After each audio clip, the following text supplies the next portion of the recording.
तो नमस्कार दोस्तों, परमा एजुकेशन की यूट्यूब चैनल पे आप सभी दोस्तों का स्वागत करते हैं। बता दें कि बीपीएससी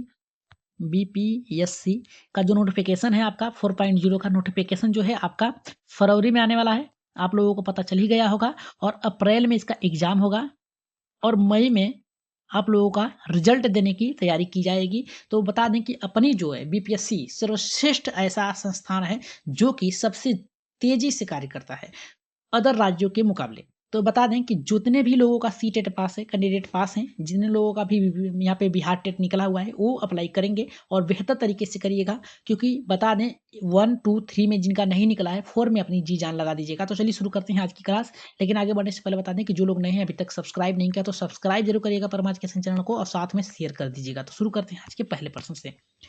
प्रीवियस मॉडल पेपर हम लोग सॉल्व करने वाले हैं, इतना याद रखिएगा। तो पहला हमारा क्या कह रहा है, पहला हमारा कह रहा है कि समुज्ज्वल शब्द में किस उपसर्ग का प्रयोग किया गया है। तो सबसे पहले उपसर्ग का प्रयोग कहाँ होता है, प्रत्यय का प्रयोग कहाँ होता है, इतना आप लोग जान लीजिएगा। अगर हम उपसर्ग की बात करें तो ये किसी भी शब्द के आगे लगता है। याद रखिएगा, उपसर्ग जो है किसी शब्द के आगे लगता है। वही प्रत्यय की अगर बात किया जाए तो प्रत्यय जो है ये किसी भी शब्द के, याद रखिएगा, किसी भी शब्द के पीछे लगता है।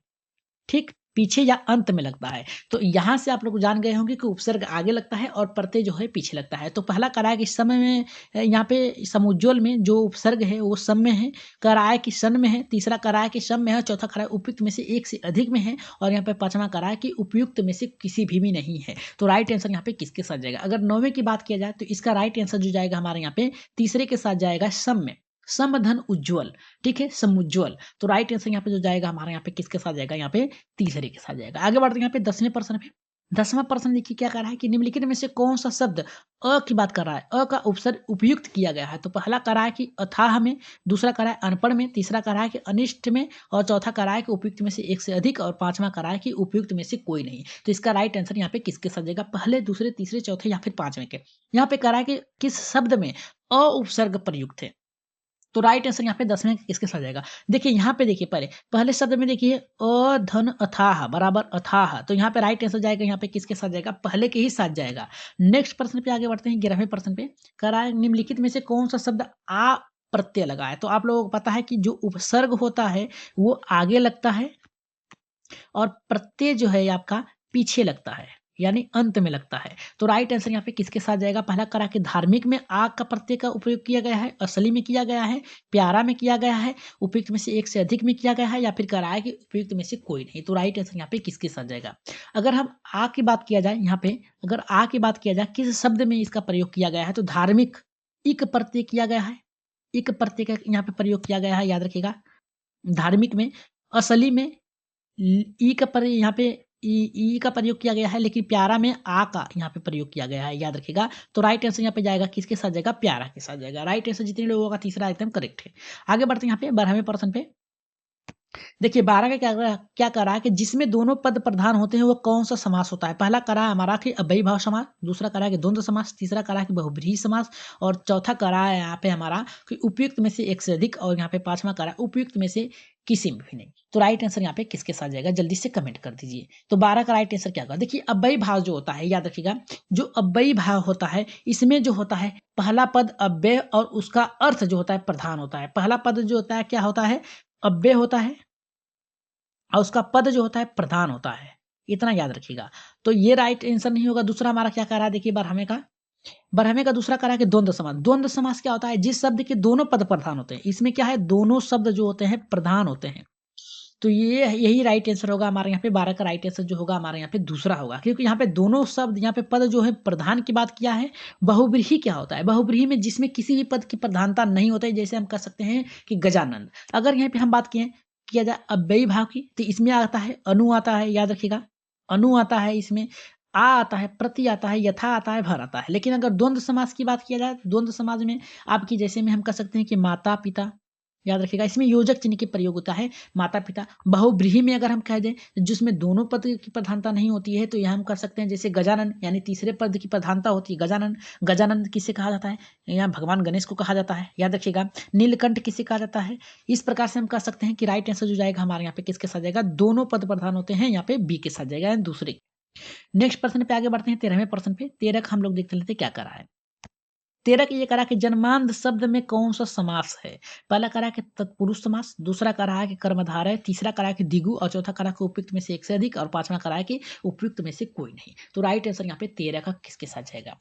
तो राइट आंसर यहाँ पे 13 का किसके साथ जाएगा? देखिए 13 का जो राइट आंसर जाएगा हमारे यहाँ पे तीसरे के पहले के साथ जाएगा, तत्पुरुष समास के साथ जाएगा। याद रखिएगा किसके साथ जाएगा? तीसरे के साथ, तीसरे 13वें का हमारा पहले के साथ जाएगा। अगर तत्पुरुष समास की बात किया जाए तो उत्तर प्रधान जो पद होता है प्रधान होता है और पूर्व पद जो होता है गौण होता है। इसमें जो इसका उत्तर पद होता है ये प्रधान होता है, प्रधान होता है, और पूर्व पद जो होता है गौण होता है। इतना याद रखिएगा, ठीक। और यहाँ पे कर्मधारय की अगर बात किया जाए, कर्मधारय के विशेष्य और विशेषण का मेल होता है इसमें।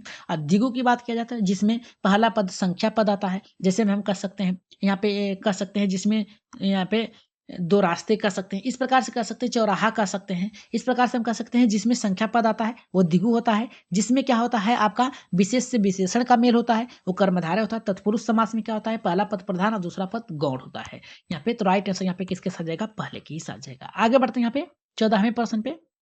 14 का देखिए क्या करा है कि स्वर संधि के कितने प्रकार होते हैं? मुख्य प्रकार पहला करा है कि 4, 5, 6 उपयुक्त में से एक से अधिक, या फिर करा है कि पांचवा हमारा उपयुक्त में से कोई नहीं। तो राइट आंसर यहाँ पे किसके साथ जाएगा? जल्दी से कमेंट कर दीजिए। तो इसका राइट आंसर 14 का किसके साथ जाएगा? 14 का जो राइट आंसर जाएगा 5 जाएगा। किसके साथ जाएगा? 5। इतना याद रखिएगा, ठीक। जिस प्रकार से अगर हम कह सकते हैं वो कौन कौन से आते हैं तो आपके दीर्घ आते हैं, याद रखिएगा। दीर्घ स्वर संधि आता है, दूसरा आपका वृद्धि वृद्धि स्वर संधि आता है, तीसरा आपका आता है आपका गुण संधि आता है, ठीक, गुण स्वर संधि आता है, और चौथा जो आपका आता है अयाधि स्वर संधि आता है, और पांचवा जो आता है आपका यड़ संधि आता है, यड़ स्वर संधि आता है, स्वर संधि आता है। तो राइट आंसर यहाँ पे 5 होते हैं। स्वर संधि के कितने प्रकार होते हैं? तो 5 होते हैं। आगे बढ़ते हैं यहाँ पे अतिव, अतिव का संधि विच्छेद क्या होगा? तो पहला करा कि अति धन यु, दूसरा करा कि अधन तीव, तीसरा करा कि अति धन व आता है, और चौथा करा है कि उपयुक्त में से एक से अधिक, और पांचवा करा है उपयुक्त में से कोई भी नहीं। तो राइट आंसर यहाँ पे किसके साथ जाएगा? 15 का। तो 15 का जो राइट आंसर हमारा जाएगा याद रखिएगा पहले के साथ जाएगा अति धन यु आएगा, अतिव। तो राइट आंसर जितने लोगों का आया पहला एकदम करेक्ट होगा। आगे बढ़ रहे हैं यहाँ पे। नेक्स्ट हमारा यहाँ पे करा कि प्रत्युत्तर शब्द में कौन सी संधि है? तो पहला करा कि अयादि संधि है, दूसरा करा कि पहला वृद्धि संधि, दूसरा अयादि संधि, तीसरा करा कि गुण संधि, और चौथा करा कि उपयुक्त में से एक से अधिक, और पांचवा करा कि उपयुक्त में से कोई नहीं। तो 16 का राइट आंसर यहाँ पे किसके साथ जाएगा? अगर हम देखिए इसका राइट आंसर अगर किसके साथ जाएगा हमारे यहाँ पे 16वें का, तो 16वें का जो राइट आंसर जाएगा यण संधि के साथ जाएगा। अगर हम अयाद वृद्धि संधि की बात किया जाए, अगर वृद्धि संधि में जब यहाँ पे संधि याद रखिएगा, जब संधि करते समय सम यहाँ पे समास में अ या आ आए तो वो क्या होता है? वृद्धि संधि होता है।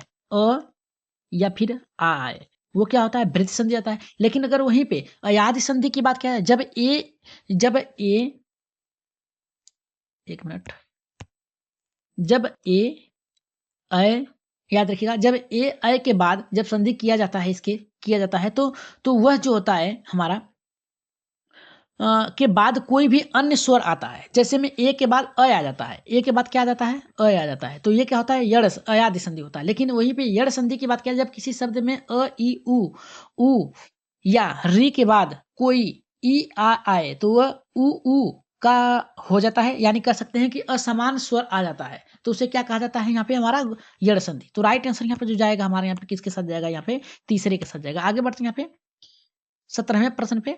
17वां प्रश्न करा कि मनोरंजन शब्द का संधि विच्छेद क्या होगा? तो पहला करा कि मनः धन रंजन, दूसरा करा मनो धन रंजन, तीसरा करा कि मन धन रंजन, और चौथा करा है उपयुक्त में से एक से अधिक, और पांचवा करा है हमारा यहाँ पे उपयुक्त में से कोई नहीं। तो इसका राइट आंसर यहाँ पे 17वें का किसके साथ जाएगा? अगर 17 की बात किया जाए तो इसका राइट आंसर जाएगा मन धन रंजन होगा। राइट आंसर जाएगा हमारे यहाँ पे किसके साथ जाएगा? पहले के साथ जाएगा। जितने लोगों का पहला आया 17 का एकदम करेक्ट होगा।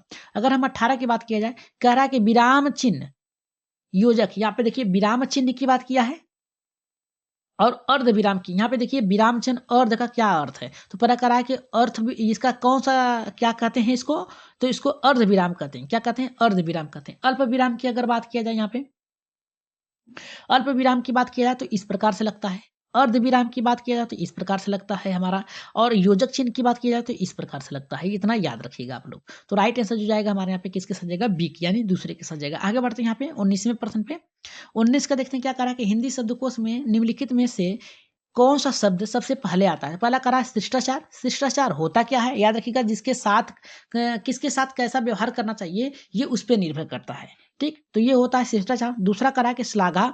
श्लाघा क्या होता है? आत्म प्रशंसा होती है, बढ़ाई होती है, हम कह सकते हैं तारीफ भी होती है। लेकिन श्रेय की अगर बात की जाए तो श्रेय जो होता है उत्तम होता है, श्रेष्ठ होता है, यश होता है, अच्छाई होता है, मोक्ष होता है, यहाँ पे सूक्ष्म होता है। ठीक है, तो राइट आंसर यहाँ पे किसके साथ जाएगा? 19 का। तो 19 का जो राइट आंसर जाएगा पहले के साथ जाएगा शिष्टाचार। निम्नलिखित में से शब्दकोश में निम्नलिखित में से कौन सा शब्द सबसे पहले आता है? तो शिष्टाचार पहले आता है। तो राइट आंसर जो जाएगा पहले के साथ जाएगा। आगे बढ़ते हैं यहाँ पे 20वें प्रश्न पे। 20वां का करा कि व्यास शब्द का विलोम क्या है? कि विलोम है। पहला करा कि समास, समर्थन, दूसरा का प्रावधान, तीसरा करा कि चौथा करा उपयुक्त में से कोई नहीं, और पांचवा करा उपयुक्त में से कोई भी नहीं। उपयुक्त में से एक से अधिक, और पांचवा करा उपयुक्त में से एक कोई भी नहीं। तो राइट आंसर यहाँ पे किसके साथ जाएगा? 20वें का। तो 20वें का अगर राइट के आंसर की बात किया जाए तो समास के साथ जाएगा। किसके साथ जाएगा? व्यास शब्द का विलोम होता है समास। तो राइट आंसर जाएगा हमारे यहाँ पे पहले के साथ जाएगा। आगे बढ़ते हैं यहाँ पे हम लोग 21वें प्रश्न पे। 21 का क्या कह रहा है? देखिए, कह रहा है कि हिंदी में प्रचलित विदेशी भाषा और उसके शब्द का कौन सा युग्म सही नहीं है? तो पहला कह रहा है कि अरबी, अरब, दूसरा कह रहा है कि तुर्की, अमरूद, और तीसरा कह रहा है कि फारसी, आजादी, और चौथा कह रहा है कि हमारा उपयुक्त में से एक से अधिक होगा, पांचवा कह रहा है उपयुक्त में से कोई नहीं। तो राइट आंसर यहाँ पे 21वें का किसके साथ जाएगा? अगर हम बात किया जाए इसमें कि कौन सा भाषा युग्म सही नहीं है, तो हमारा जो जाएगा यहाँ पे किसके साथ जाएगा? तुर्की, अमरूद के साथ जाएगा। यही राइट आंसर होगा। राइट आंसर जाएगा हमारे यहाँ पे यही जोड़ा सही नहीं है। नेक्स्ट 22वें प्रश्न पे आगे बढ़ते हैं। 22 का देखिए क्या कह रहा है कि मगही किस उपभाषा का बोली है? तो पहला कह रहा है कि बिहारी, पूर्वी हिंदी, पहाड़ी, उपयुक्त में से एक से अधिक, पांचवा कह रहा है उपयुक्त में से कोई। तो राइट आंसर यहाँ पे 22वें का किसके साथ जाएगा? अगर इसकी राइट आंसर की बात किया जाए तो ये जाएगा बिहारी के साथ जाएगा। पहला आंसर हमारा क्या होगा? सही होगा, क्योंकि याद रखिएगा मगही क्या होता है? याद रखिएगा, यह भारत के मध्य पूर्व में बोली जाती है। याद रखिएगा, ये कहाँ बोली जाती है? मध्य और पूर्व में बोली जाती है भारत की।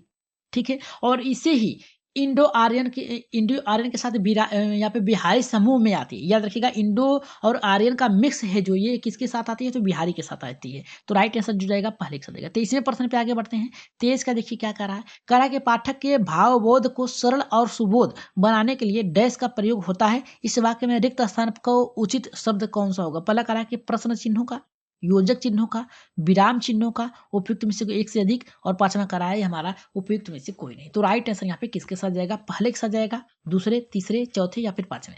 किसके साथ जाएगा इसका राइट आंसर? 23वें का जल्दी से बता दीजिए। अगर यहाँ पे देखिए प्रश्न चिन्ह की बात किया जाए तो प्रश्न चिन्ह में आपको पता है कि इस प्रकार से लगाया जाता है। योजक चिन्ह की बात किया जाए तो इस प्रकार से लगाई जाती है। विराम चिन्ह की अगर बात किया जाए तो इस प्रकार से खड़ी पाही लगाई जाती है। तो यहाँ पे पूछा क्या है? बनाने के लिए डैश, यहाँ पे करा कि सुबोध बनाने के, भाव बोध को सुबोध बनाने के लिए किसका प्रयोग किया जाता है? तो राइट आंसर यहाँ पे किसके साथ जाएगा? तो 23वें का जो राइट आंसर जाएगा हमारे यहाँ पे तीसरे के साथ जाएगा। यहाँ पे विराम चिन्हों का प्रयोग किया जाता है। जैसे क्या है कि हम कल बाजार गए के बाद आप डैश लगाएंगे, फिर हमने वहां से कुछ खरीदा, फिर लगाएंगे विराम चिन्ह का प्रयोग। इस प्रकार से हम कर सकते हैं। राइट आंसर जाएगा तीसरे के।